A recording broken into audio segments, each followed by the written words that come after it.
KLTV's longtime chief meteorologist Mark Skirto recently retired from the station. How long did he work here?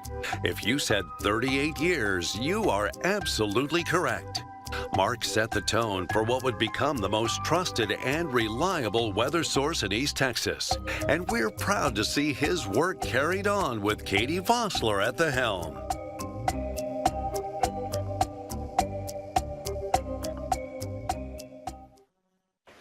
Hi, my name is Rebecca Mullins Berkeley, and I worked at KLTV as a reporter anchor from 1993 to 2001. And my favorite memory at KLTV was meeting my husband, Scott, who was the chief photographer. We have just celebrated 28 years of marriage and have a beautiful college-age daughter named Rachel. We're so thrilled with all of the wonderful friends we met while working at the station, and we're so proud to be part of the legacy of Channel 7. Happy 70th anniversary, KLTV. Caring, committed, and proud of East Texas for 70 years. You're watching the KLTV 70th Anniversary Special.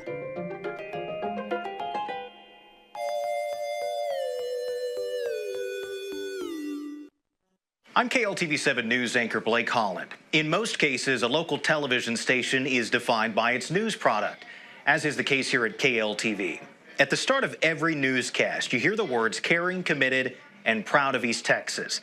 Sure, it's a slogan, but those are also our values. A tradition of excellence in journalism that can be traced back to the very beginning, and one that continues today. Our legacy demands it, and we know our viewers deserve nothing less. It is a true honor to be part of this occasion, celebrating the station I grew up watching, and now following in the footsteps of some of our industry's very best. In the last 70 years, you have welcomed many of these people into your home, beloved men and women who made it their mission to serve you. And if you don't mind, we'd like to show you what some of them are doing now. So I came to KLTV. KLTV was my second job in news. I actually thought I was going to lose my job. I was the primary anchor at KTRE in Lufkin, and I was sitting there during the announcement of the merger of the two stations. I came here as a 5 o'clock anchor, and then very soon after that, I started anchoring the 5 and the 10, and then the 5, 6, and 10. I was working in Tulsa, Oklahoma at the time and heard of an anchor opening at KLTV. My first job was doing a furniture commercial on camera, and that's kind of the way it all started. Barry Hansen, I always say that Barry's the person who hired me because he sort of took me over, you know, and said, well, gee, you've got all this experience. We really want, you to come with us, and it went from there. Our former news director, Kenny Bowles, came over afterwards. It was the first day I ever met him, and he said, "You're Taylor Himness, right?" And I said, "Yes, sir." And he shook my hand. He said, "I want to come back next week and talk to you about your future." And I was terrified as to what that meant. He came back a few days later and he said, "We think you're great. We'd like you to come anchor our 10 o'clock newscast." And it really changed my life. Half jokingly, I thought maybe it's a little log cabin with a TV antenna outside. When I accepted the position to come here to KLTV, I knew it was the #1 station, but I didn't really know about the legacy. I didn't know why so many people literally grew up watching KLTV. Back then, 1967 was the time where there was only one TV station around. I'm from East Texas. I grew up in East Texas. And of course, KLTV was the first station that I even watched, I suppose. I probably would say that I didn't really know and understand the gravity of KLTV's legacy until I got there. You got to understand, in 2004, yes, the internet was around, but it wasn't nearly as saturated as it is now, where you can really do a deep dive into the station you're going to be working for and the town you're going to be moving to. This was the best run operation that I'd ever seen in broadcasting. It's no secret that KLTV 7 is a dominant #1 television station in East Texas, and that's for a reason. I saw the commitment to the community.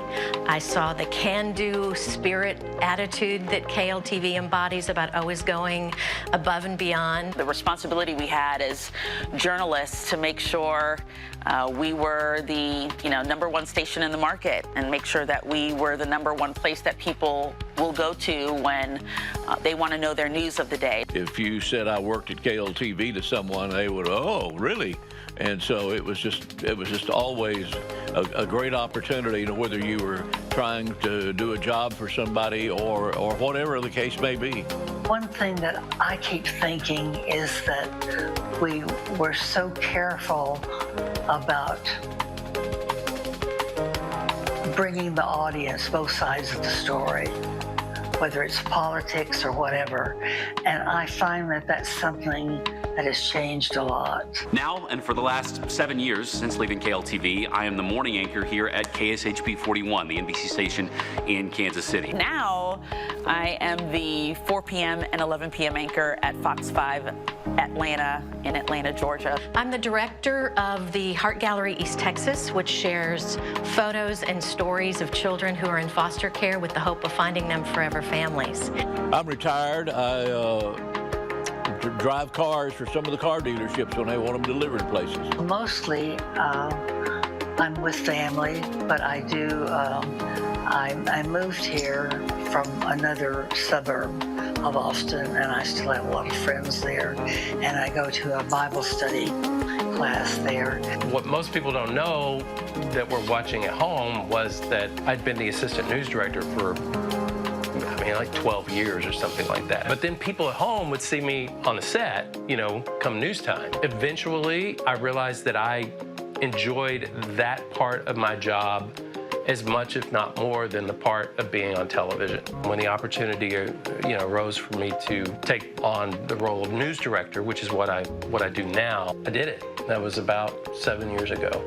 It's huge to be a part of what KLTV has built, and I'm just truly honored to be able to have been a part of that news team for the 4 years that I was there in Tyler. 70 years is a long time. I'm honored to have played even a small part in that legacy. It's amazing to think that people literally have grown up watching KLTV. When I think about my part in a legacy of KLTV, it's obviously pretty small. I mean, 8.5 years and 70 years of television is not a lot, but I think about the people I got to work with that I really think of as legacy members of KLTV. People like Mark Skirdo, people like Joe Terrell. The fact that we're 70 is great. What's really great is what we do every single day. There are passionate people that come to work here every day, and I'm fortunate enough to get to lead that team. My time at KLTV was, you know, starting as a rookie, not knowing what I was doing, coming from radio as a top 40 disc jockey, and then getting to just really know what it took to be a writer, producer, director, and an on-camera talent.